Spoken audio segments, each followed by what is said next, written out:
Minasan, konnichiwa, balik lagi di channel Mimin. Apa kabarnya kalian semua? Semoga kabarnya baik-baik saja.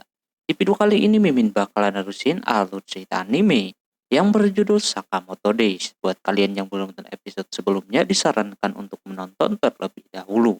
Linknya ada di deskripsi video ini. Oke, tanpa berlama-lama lagi, langsung saja ke video intinya. Audio Jungle. Anime dilanjutkan kembali. Karena si Shiba memberikan musuh itu kepada Sakamoto, kali ini dia masih disibukkan dengan musuh yang bernama Kashima itu. Dia melihat Sakamoto bersikeras melawan dirinya buat apa gitu kan. Kashima yakin teman-teman si Sakamoto sudah dikalahkan sama anak buahnya. Dia tahu betul kekuatan anak buahnya. Lantas Sakamoto merasa ini orang meremehkan banget teman-temannya. Lalu dia melawan lagi. Sementara di sisi yang lain terlihat si Heisuke berhasil menyelamatkan si Shin. Shin memuji soal kemampuan menembaknya. Namun Heisuke menyalahartikan kalau si Heisuke sudah dibilang pahlawan. Karena sudah nolongin si Shin dengan kemampuannya, padahal kagak gitu. Sementara Soba di sana melihat kalau emang Heisuke jago banget main senapannya. Walaupun dia dalam posisi sedang bersembunyi, Shinsuke bisa mengetahui keberadaannya, lalu menembak dengan senapannya karena memantul serangannya terkena sama si Seba. Shinsuke merasa kalau dirinya sudah memojokkan si Seba, namun Seba mempunyai cara lain untuk menghindari serangan Shinsuke, yakni dengan menghindari seluruh serangan yang Shinsuke lancarkan, sampai dia tidak terlihat. Awalnya sama si Shin terlihat dia sedang berdiri, tidak menggunakan jaketnya. Pas mau ditembak sama Heisuke, si Seba melemparkan jaketnya yang dia isi oleh besi. Karena tidak terlihat, besi itu terkena tangan si Heisuke. Setelahnya Heisuke sudah tidak berdaya lagi, sampai mau dihabisin sama si Seba. Namun dia memiliki celah untuk memantulkan tembakannya kembali sehingga terkena si Seba. Tapi itu saja tidak cukup. Selanjutnya si Seba sudah siap dengan pisaunya. Diserang kembali.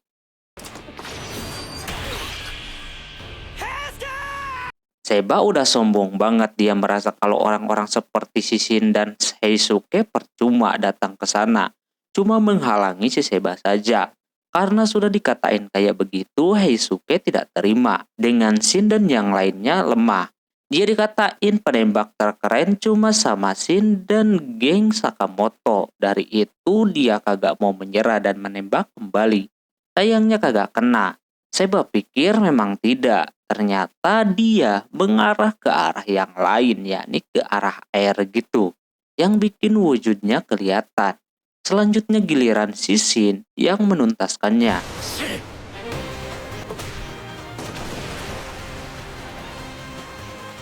Dia tidak tahu kalau dirinya kelihatan, udah dah gitu doang. Langsung pingsan. Walaupun strateginya tidak jelas, tapi mereka berhasil menjalankannya. Tak lama kemudian pas mereka mau meneruskan perjalanan, ada ledakan di bawah sana. Ternyata itu ledakan daripada Kashima yang lagi ribut dengan Sakamoto. Sakamoto berusaha melawannya namun kagak matoy-matoy. Dia mempertanyakan ini orang manusia atau bukan gitu kan. Dia mempunyai masa lalu yang dimana memang rada kelam. Dia dijauhi sama orang. Tapi ada satu orang yakni pemimpin seluruh yang menyelamatkannya. Kashima menganggap enteng si Sakamoto dan yang lainnya, tapi Sakamoto tidak terima kalau semisal timnya dikatain lemah. Kashima juga sudah mempersiapkan ledakan. Jika dia kalah, lab ini bakalan hancur lebur. Padahal penelitiannya sebentar lagi bakalan selesai. Habis itu dia melawan lagi si Sakamoto. Dia melihat si Sakamoto pergerakannya lambat gara-gara tubuhnya itu. Dan juga dirinya tidak mempunyai senjata katanya. Sakamoto bilang saja kalau dirinya membawa senjata. Dia keluarin cuma pensil, stiker, sama pamflet doang.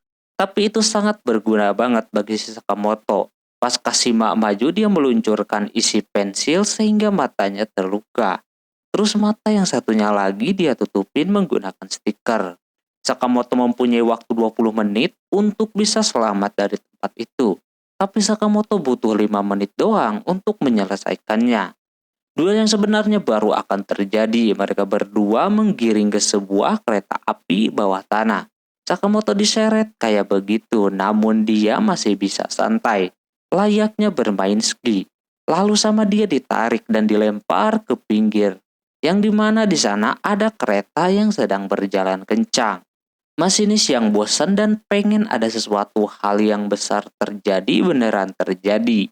Mereka berdua masuk ke dalam kereta api yang isinya lagi banyak penumpangnya juga.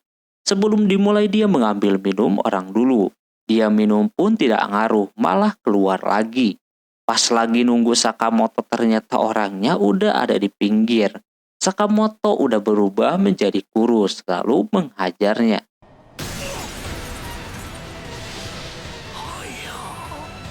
Dia yang menganggap lemah awalnya baru dah kerasa kekuatan yang sebenarnya Sakamoto seperti apa.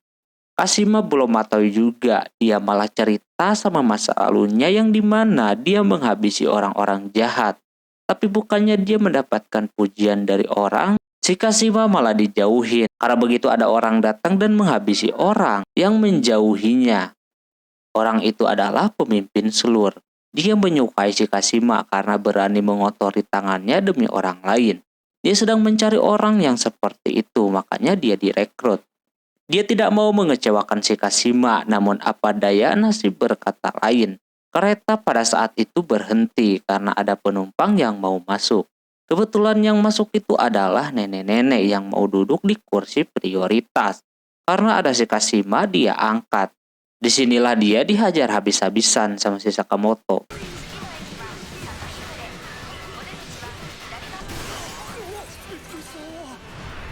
Dengan itu Kashima belum bisa dikalahkan juga. Dia coba berbagai cara menyerang menggunakan senjatanya. Terus melemparkan para lansia tetap saja kagak bisa. Sampai pada akhirnya dia keluarin senjata yang ada di perutnya. Dan itu terkena si Sakamoto sampai terpental ke kereta sebelah. Terus yang dia lakukan berlari dengan cepat dan kembali ke kereta sebelumnya. Kashima merasa kalau si Sakamoto sudah kalah. Dia santai seperti itu. Sementara kemudian dia datang lagi dan menggiringnya keluar. Dari situlah dia baru bisa dikalahkan sama si Sakamoto. Lalu dia mengabari si Shin kalau dia sudah berhasil mengalahkan bosnya. Dia memberitahu kalau 15 menit lagi lebih itu bakalan hancur. Dia harus cepat-cepat keluar. 15分ほどで崩壊する。急げ。 Di sisi yang lain, Shilo beserta yang lainnya pada mau keluar. Namun sepertinya mereka sudah diketahui kabur dari tahanan. Tapi ada satu masalah lagi, yakni tempatnya jadi semacam ada gempa. Atap mulai berjatuhan. Mereka belum tahu apa yang sebenarnya terjadi.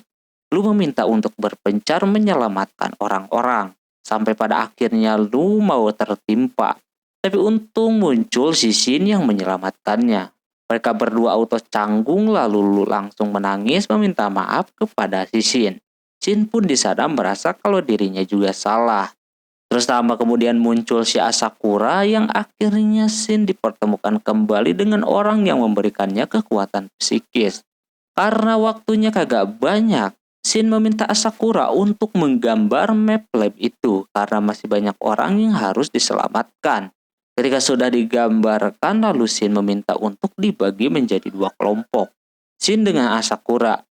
Ketika di perjalanan Asakura merasa kekuatan psikis yang dia berikan kepada Shin ini berguna juga. Jadi penelitiannya selama ini berhasil. Lalu mereka berdua berpencar. Nah, Shin tidak sengaja bertemu dengan ketua Slur. Yang dimana dia tiba-tiba saja merasakan kehampaan, kagak bisa bergerak sama sekali. Dia tidak melakukan apapun, cuma dia menitipkan salam doang kepada si Sakamoto. Habis itu dengan cepat dia menghilang. Sesudahnya mereka semua berhasil keluar, termasuk si Shin. Labnya kini sudah hancur. Tapi kata ilmuannya, semua udah ada di otak mereka ilmunya. Orang-orang yang dulu menjauhi si Shin kini berbanding kebalik. Terus Asakura berterima kasih kepada Sakamoto mau menerima si Shin. Dia meminta untuk menjaganya. Sepulangnya dari sana mereka makan bersama. Akhirnya Hana bisa bercerita tentang di sekolahannya tadi kepada yang lain. Terus lagi-lagi Shin dan Lu ribut yang bikin Sakamoto ingin menghabisinya saking kesalnya.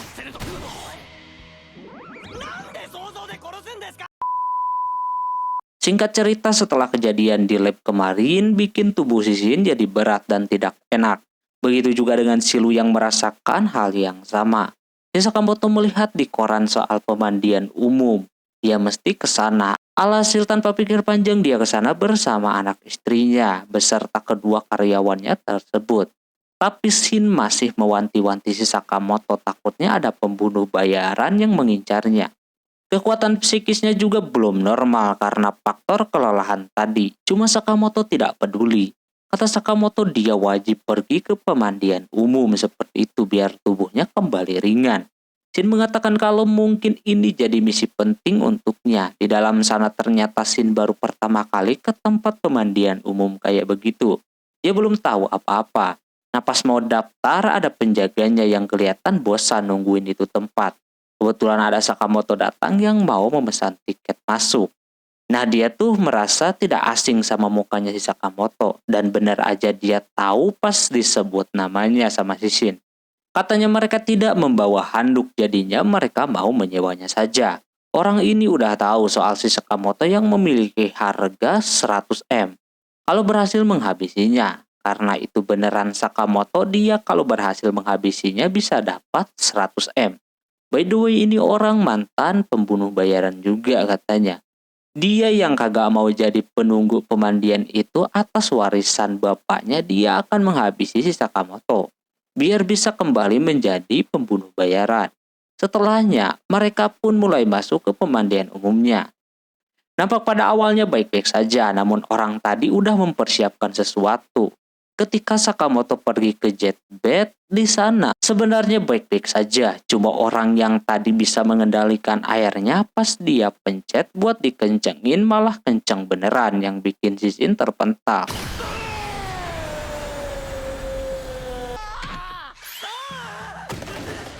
Begitu saja sudah bikin si Shin berdarah anjir. Katanya kekuatan air tadi bisa menghancurkan mobil seberat 3 ton. Dia penasaran si Sakamoto bagaimana. Ternyata pas dilihat dia bisa menahan itu air dan merasa mantap. Terus selanjutnya mereka berdua pergi ke sauna. Shin baru pertama kali masuk ke sana. Kata Sakamoto kurang panas. Alhasil sama Shin mau ditambah air biar suhunya naik. Namun karena dikontrol sama cowok tadi, alhasil dinaikin ke tingkat yang paling atas. Sampai tempatnya kayak mau kebakaran.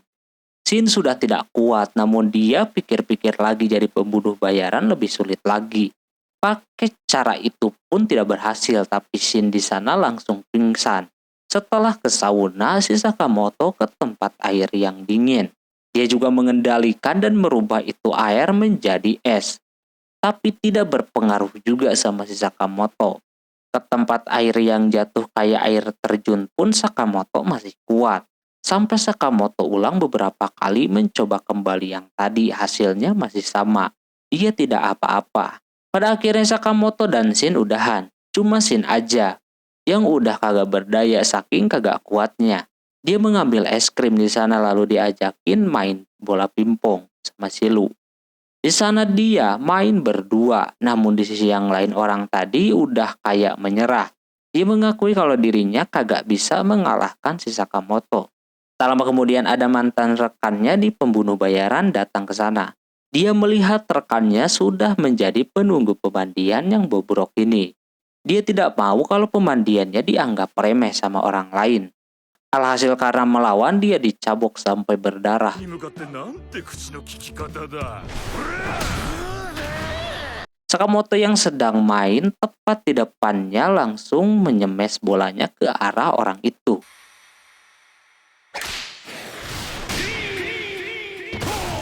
Terus yang satunya sama si Sakamoto diserang cuma pakai stik es krim doang langsung pingsan.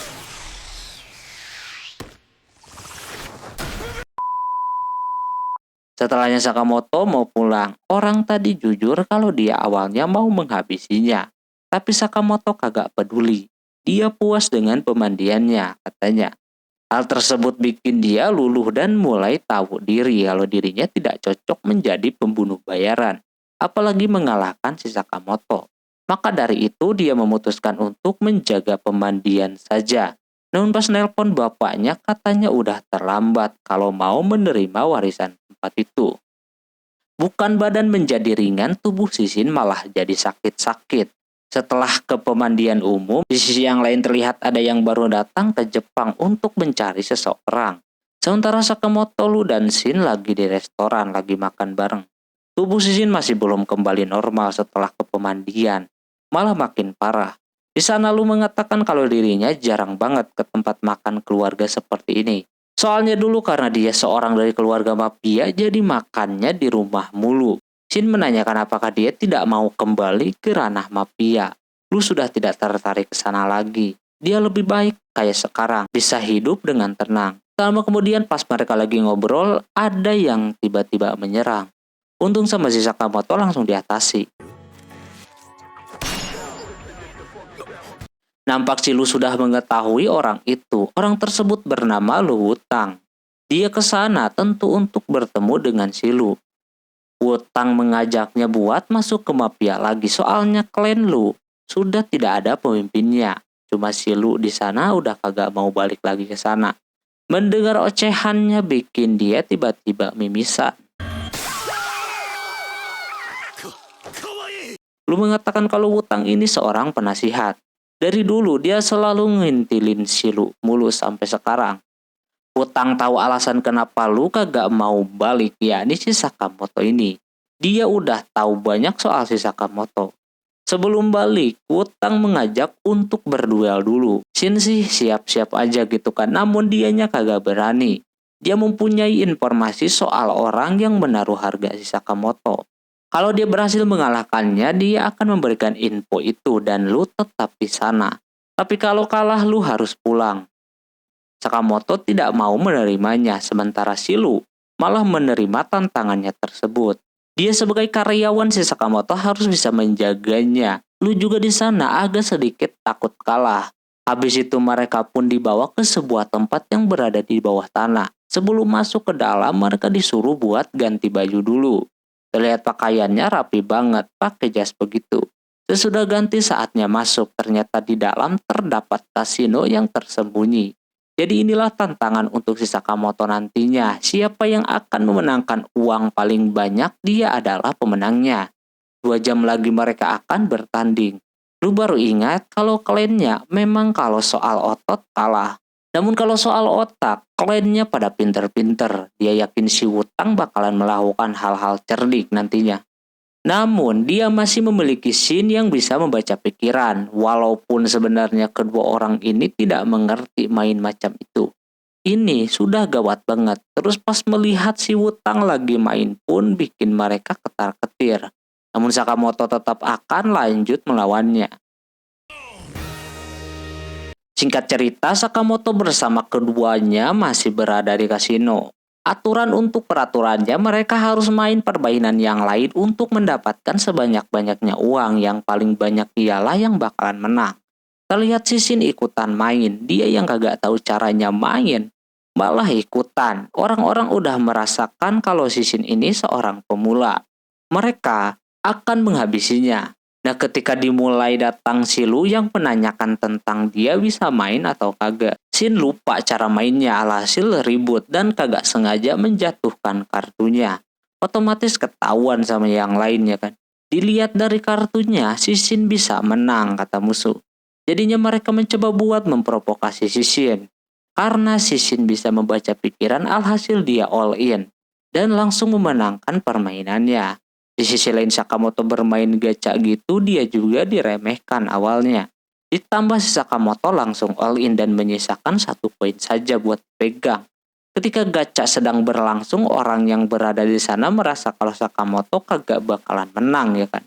Terbukti emang hampir saja dia kalah, tapi karena dia menyisakan 1 koin, dia bantu pakai koin tersebut. Sehingga bolanya diem di angka yang terbesar. Hal tersebut langsung dilaporkan kepada si Wutang kalau si Sakamoto berhasil meraup banyak koin. Sementara di sana si Wutang masih bermain. Dia mempunyai daya ingat yang sangat keren. Dia tahu kartu-kartu terletak di mana, dia tahu semuanya. Dengan perhitungannya dia langsung bisa menang. Terus diceritakan waktu kecil dia dibully dan diremehkan karena Wutang yang seorang dari klan Lu tidak mempunyai skill apa-apa. Untung saja di sana ada si Lu Shaotang yang membantunya, lalu mengobrol di atas atap. Shaotang baru tahu kalau Wutang masih kerabatnya. Dia juga bertanya-tanya, kenapa si Wutang tidak bisa melawannya gitu kan. Dia mengaku kalau dirinya akan membalasnya ketika besar nanti. Shaotang merasa kalau si Wutang mempunyai kecerdasan. Itu sebuah kelebihan darinya. Kata Shaotang, dari klan Lu, seseorang pasti mempunyai satu keistimewaan. Kecerdasan adalah keistimewaan si Wutang. Dimulai dari situ si Wutang ini belajar untuk menjadi pintar dan pada akhirnya dia menjadi penasihat organisasi. Setelah mendapatkan banyak chip yang mereka kumpulkan, saatnya dihitung. Nampak jumlahnya sama. Ada 8.000 sekian. Sakamoto kira dia bakalan bisa langsung pulang. Karena kagak kalah gitu kan, ternyata tidak. Dia ngajakin untuk menyelesaikannya. Awalnya si Wutang disarankan untuk langsung menyerangnya saja, tapi Wutang kagak mau. Dia mengajak main poker untuk menentukan siapa yang menang. Tapi sayangnya Sakamoto beserta yang lain kagak ngerti cara mainnya. Jadinya si Wutang memilih permainan yang mungkin Sakamoto dan yang lainnya paham, yakni main siapa yang bertahan sampai akhir tanpa mendapatkan joker. Dia pemenangnya. Di situ juga si Wutang menambahkan 2 anggota lagi biar 3 lawan 3. Kelihatan setelah tahu permainannya kayak begitu Sakamoto beserta yang lainnya kagak ada rasa takut ataupun gugup sama sekali. Karena mereka udah tahu cara mainnya kayak gimana. Pada awalnya ketika permainannya dimulai nampak terlihat baik-baik saja. Shin yang bisa membaca pikiran melihat rekannya kagak ada yang megang joker. Namun di sana si Shaotang kelihatan sedih yang otomatis dia memegang kartu jokernya. Terus di sana mereka mulai bermain dimulai dengan Wutang yang mengambil punyanya si Lu Shaotang. Wutang udah tahu kalau jokernya ada di si Lu. Kelihatan dari raut wajahnya kayak begitu. Dan pas dia tarik kartunya malah joker. Dia sengaja melakukan itu kepada si Lu. Sekarang kartunya berada pada si Wutang. Makin lama bermain kartunya semakin sedikit.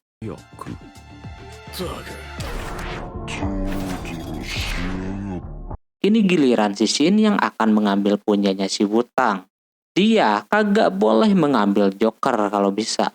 Shin coba pakai kekuatan psikisnya, namun Wutang sendiri tahu kalau Shin mempunyai kemampuan pembaca pikiran. Dia malah menantangnya, ingin melihat sejauh mana kemampuannya. Soalnya ada 3 macam pembaca pikiran. Nah ketika Shin melakukannya dan mencoba membaca pikirannya, nampak yang ada di otak si Wutang itu semuanya rumus. Yang bikin si Shin tidak kuat untuk membacanya lebih dalam lagi.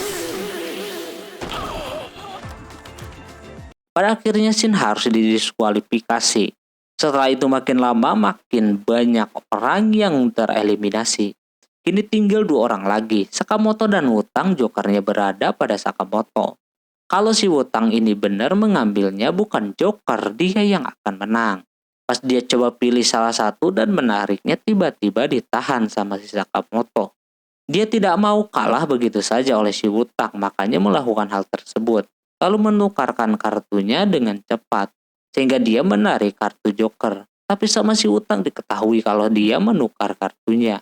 Setelah itu para bawahannya si Wutang udah kehilangan kesabaran gitu kan. Mereka akan langsung menyerang si Sakamoto saja. Dan juga mereka bersiap untuk menyerang si Wutang. Mereka jauh-jauh datang ke Jepang cuma mau main-main doang kayak begitu ya kan. Dia lupa kalau Wutang ini adalah seorang mafia. Dimulai dari situ si Wutang awalnya udah menyerah dan bebas, dia mau diapain juga. Dia merasa perjuangan dia belajar untuk jadi pintar semuanya jadi sia-sia. Dia tidak bisa melindungi si Lu Shaotang, tapi Sakamoto bilang kepadanya kalau dia tidak boleh menyerah begitu saja. Dia mengerti perasaannya yang ingin menolong orang yang dia ingin lindungi. Dari situ si Wutang kembali bangkit dan mencoba untuk berbicara omong kosong kepada bawahannya. Dengan tujuan mengalihkan perhatian mereka biar menurunkan pistolnya. Hal tersebut berhasil dia lakukan, lalu sisanya Sakamoto yang akan membereskannya bersama si Lu Shaotang.